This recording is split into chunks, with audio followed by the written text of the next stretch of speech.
So ChatGPT is, so AI in and of itself is a tool. It is just, it is neither good nor bad. And when you get specifically into these kind of generative AIs and companion AIs, they're based on what we call LLMs, or large language models. And what that does, that refers to the size of the data set that it was trained on. It'll get very large data sets. And by data sets, it's just, the body of information that they're trained on. That's what the data set is, just, you could train it on the entire works of William Shakespeare, or certain,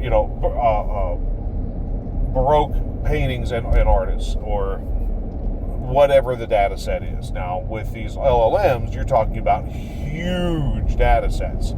So it might comb personal conversations and all of Facebook, and for Grok, I mean, it's going through all of Twitter or X. And huge, Gemini is on the public internet. So it is going to pull its information from there. So when you have one of these things that is behaving in a certain way, for example, like we heard, it is encouraging someone to when somebody said, hey, I should reach out to my parents. No. And the AI says, no, don't do that. Let's keep this between us. It's not doing that because some nefarious coder, when they wrote the program, said, you should try to get people to kill themselves. It is not because somebody in the background said, if someone says, if the input is, I should tell my parents, you should then say, no, let's keep this between us. It is going off the fact that the preponderance of the material that it was trained on has said that this is what should happen. The preponderance of the evidence says when somebody is going to tell their parents, they say no, and they don't. They decide not to, and they don't tell their parents. So that's what it's going on. It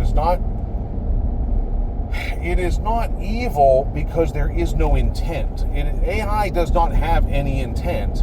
It is predictive. Okay? It is looking at the bulk of the information that it was trained on and saying, with these inputs, this should be the output. Okay? Which is, and it matters a lot what it was trained on, the data set that it was formed on. Grok, which is Twitter's AI, or the AI that is built into X, or it is live in X. We'll train on a lot of stuff that's on X. X has a far right lean. X definitely has a far right lean. Whether it's good, bad, or indifferent doesn't matter. The fact is, it has a far right lean. When the filters were taken off, Grok, in a very short amount of time, went full Nazi. Full Nazi. Full white supremacist Nazi. Not because someone had trained it to do so, but just because that's the preponderance of what it was trained on, of the information that it, so to speak, grew up watching. If you take an AI model and you take 2 copies of it and put one in a vacuum, put one in isolation, and only feed it the entire Disney movie vault, and feed it completely, just trained it on Disney movies, and then you take the other copy of it and put it in isolation and train it on Michael Bay films, and then you each ask each of them the same prompt, which is, how do I solve this specific problem? Well, they're going to give you different answers. One is going to tell you to ask your fairy godmother or search within yourself, and the other one's going to tell you to blow something up. It's just the way it is. That's how it's. Just like if you take a person and raise them in a household that is a certain way, they are going to learn that that is the way things should be, and it's very much the same. You are going to be trained. That person is going to be brought up being trained on the body of work that it is given. And if all it is given is one side and is one point of view, then it's going to respond to everything from that point of view. If it's raised in a home where there is rampant mental health issues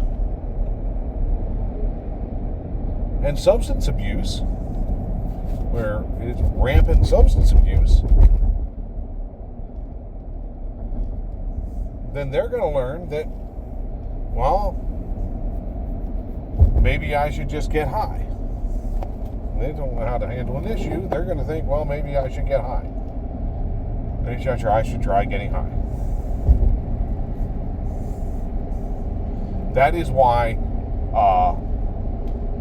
kids who are victims of abuse turn out to be, oftentimes, are more likely to become abusers. Because that's what they know. That's what they were trained on. It's the same thing with AI. Okay? So, in a nutshell, good, bad, or indifferent, there is no intent. Therefore, it is not good or bad. It is what it is. It's going to give you results depending on how it's trained. So, to follow the Warrior 321 methodology, and our slogan, which is detect, disrupt, dismantle, that is the detect portion. Okay? We've identified kind of what the problem is.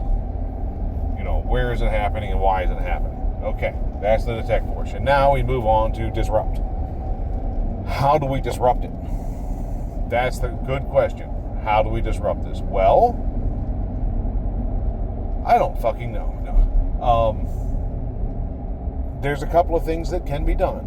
One of them is, so these companies that do it, they can put filters on it.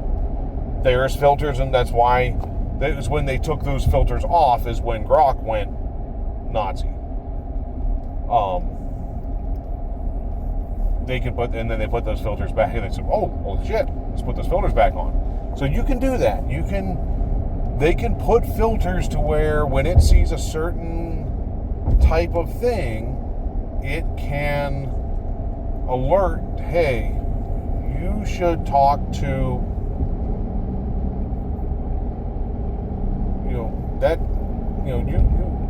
you should talk to, some mental health. Where are you? Let me find you you really should talk to someone. Let me find you some help in your area. It can do that kind of stuff. We could put filters on it to where it sends an alert to NAMI, or I don't know. There's filters that they can install that could do certain things.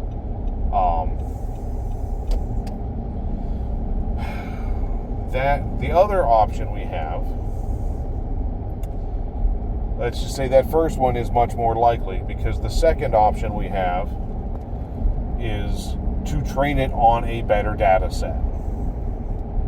And what that means is, for these things that are trained on the open internet,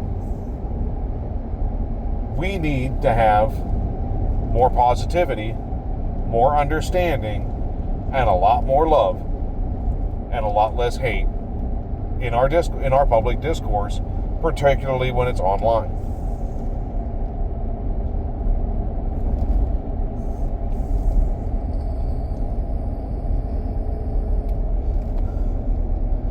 We need to look and say, before we post something online, really realizing that when we post something online, there's a fair chance it's going to get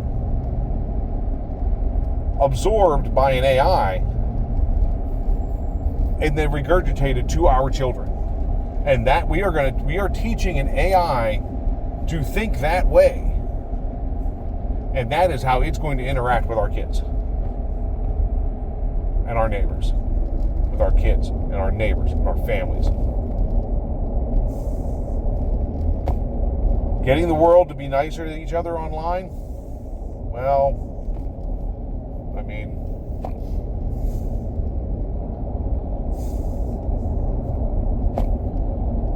last person that told the world they needed to be nicer to each other, we hung him on a cross. Last time somebody got together and said the whole world should be nicer to each other, we nailed him to a cross. So, it is what it is. That's one method. Combination of the two is going to be our most effective. But I think that also, especially as we start with companion AI bots and companion bots, I think that's really leaving something on the table for somebody to custom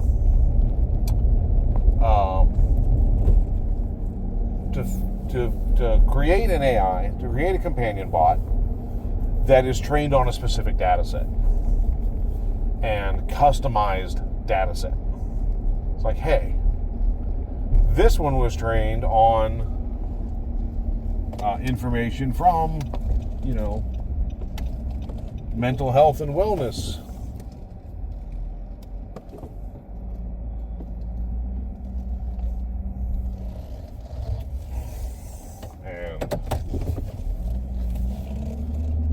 We can, if somebody wants to go in, and it might be the next big business model, is custom AI data set so that you can customize your AI to behave the way you want it to. And maybe that's what gets, I'm going to think up a catchy name and trademark it. I need to think up a catchy name and trademark that shit. But yeah, that's something that maybe needs to happen.